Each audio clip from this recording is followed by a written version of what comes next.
in the latter part of the 30s, you see that the Nazis begin more and more to get power and more to pay attention to this young man, Bonhoeffer, that he's a troublemaker, that he's speaking out. So they forbid him from conducting this illegal seminary, because he ran an illegal seminary for the Confessing Church for a number of years. They forbid him from speaking publicly. Finally, they prohibit him from publishing because he wrote a book on the Psalms. Now, keep this in mind. You can't even believe this, but the Nazis were trying to create a German state church that was utterly devoid of all Jewish elements. Good luck with that project, because I don't know how you're going to pull that off. Bonhoeffer, he was in the thick of this, but he was a real a troublemaker in the best sense, that he would just push and push and push. By 1939, the war was coming, and Bonhoeffer is asking the Lord, what do I do now? I can no longer teach. I can no longer speak publicly. I can no longer publish. Lord, what are you calling me to do? And he felt that since the war is coming, there's no way he could pick up a gun and fight in Hitler's war. He knew his conscience would not allow him to fight in a war of aggression. He was not a pacifist the way he's sometimes been painted, but he knew, I'm not going to fight in Hitler's war, so what can I do?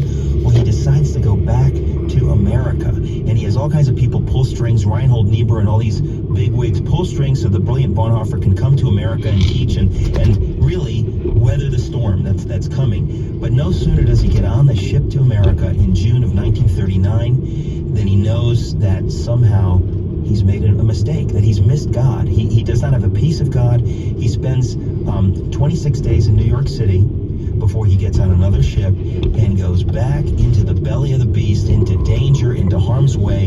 And the question, of course, is, what is he thinking? What's he going to do? Well, he didn't have a death wish. He wanted to obey God. And what he felt the Lord was calling him to do, and this is where it gets crazy, he officially joins the conspiracy against Adolf Hitler. So to preserve the illusion that he's serving the Third Reich in time of war, because, probably they had an idea that, well, it's war. So even troublemakers like Bonhoeffer, they're going to get with the program to defend the fatherland. So what he really does, though, is he gets hired by his brother-in-law to join German military intelligence, which looks legitimate.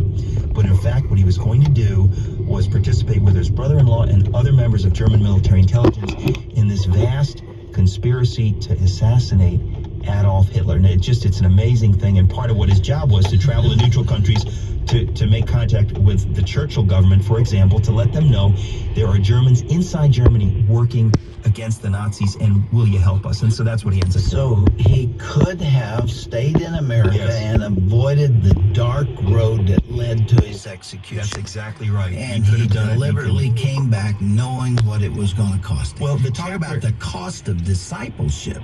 He was living it out. He lived it out. And listen, he preached this from the beginning. When he said, when Christ bids a man, he